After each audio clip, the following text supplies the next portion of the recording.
Okay, now that we've covered the basics, let's talk about why do we even need subnetting?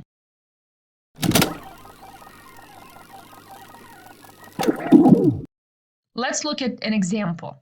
So here we have a network with a router and 3 switches that are all connected to each other, and then they're connected to a single interface on a router. For this example, we're going to use a class A network 10.0.0.0/8, which means that only the first octet represents the network portion and all the 3 other octets represent the host portion. That means that we can have 2 to the power of 24 different IP addresses. Now, I'm not going to populate all of the computers with IP addresses, but let's say they have something like this. And we're going to talk about an example when one of the computers sends a broadcast packet. So here we have a computer with an IP address of 10.0.0.70, and this PC is going to send a broadcast. So what happens next is this packet goes to the switch. Now, a general rule is that once a switch receives a broadcast packet, it will forward this packet to all of its ports except the port where it received the packet. So what we will see here is that this switch in the middle is going to get a packet, and then all of the other laptops in this switch's network are also going to receive this broadcast packet. Now, the middle switch is also going to forward the packet to all of its ports except back to the port where it received the packet. So this packet is next going to go to the router, the switch to the right, and all of the laptops in the middle switch's network. Now, the router is not going to forward the packet because routers generally do not forward broadcasts, but this switch is going to forward the packet to all of these PCs, to all of the PCs in its network, I should say. So in the end, these are all of the devices on this network that have received this broadcast. Now, you may notice that it says security here, and this is a security concern. Generally, broadcast is an enemy of security because the way a network functions normally is that when a computer receives a packet that isn't meant for that computer, is going to drop it. But then if you install, for example, Wireshark or any other sniffing program on a computer, it is going to read all of the packets that it receives, even if that computer wasn't meant to be a destination of that packet. But enough of talking about problems, let's talk about solutions now. I'm going to suggest 2 solutions to this issue, and the issue is a too big network. So we want to segment this network into smaller parts. One way we can do that is using VLANs. VLAN stands for Virtual Local Area Network, and it's used to virtually separate different logical segments of a network. In this example, I used 3 VLANs, 10.0.1.0, 10.0.2.0, and 10.0.3.0. And these 3 networks are appropriately named VLAN 1, 2, and 3.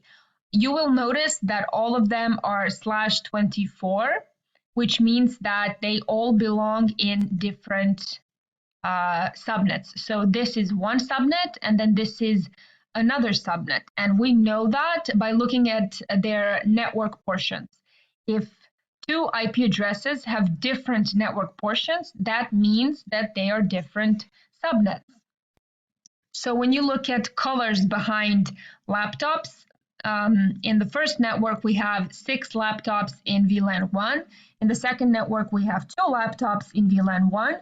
And then in the third network, we have 5 laptops in VLAN 1. So if one of these laptops, let's say this one, sends a broadcast packet, all of the green laptops, or all of the laptops that belong to VLAN 1, are the only laptops that are going to receive that broadcast. So even if all of these other laptops are in the same network or are connected to the same switch, they're not going to get that broadcast because they belong to different networks, at least virtually. So that's what you get when using VLANs.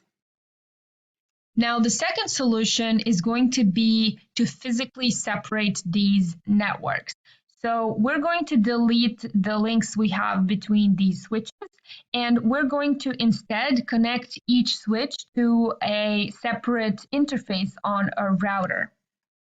Now, you can't have two or more interfaces on a router that belong in the same network. So if you want to have a topology such as this one, you will have to give each interface on a router an IP address that belongs to a different subnet. In this case, the first network, or the green network, is going to be 10.0.1.0/24. This is the network IP address. And then to the interface of that network, we're going to assign, for example, 10.0.1.1. People or network administrators usually assign either .1, .10, or .254, which is the last usable IP address in an IP range. But for example, let's say that we can give .1 to interfaces. So all of these interfaces can be .1 in the host portion, but then they're going to belong to different networks because their network portions are different. So let's say that the green network interface is going to be 10.0.1.1, and then the yellow network interface is going to be 10.0.2.1, and the blue network interface is going to be 10.0.3.1. Now, the computers or the laptops can have, for example, this one can have 10.0.1.10, and this one can have 10.0.2.10. It doesn't matter that their host parts are the same as long as the network portion is different. So technically, they belong in a different network, or they belong to different networks. If that computer or this first computer in the green network sends a broadcast packet, the only devices that are going to receive that packet are going to be the green laptops and the interface, the first interface on our router.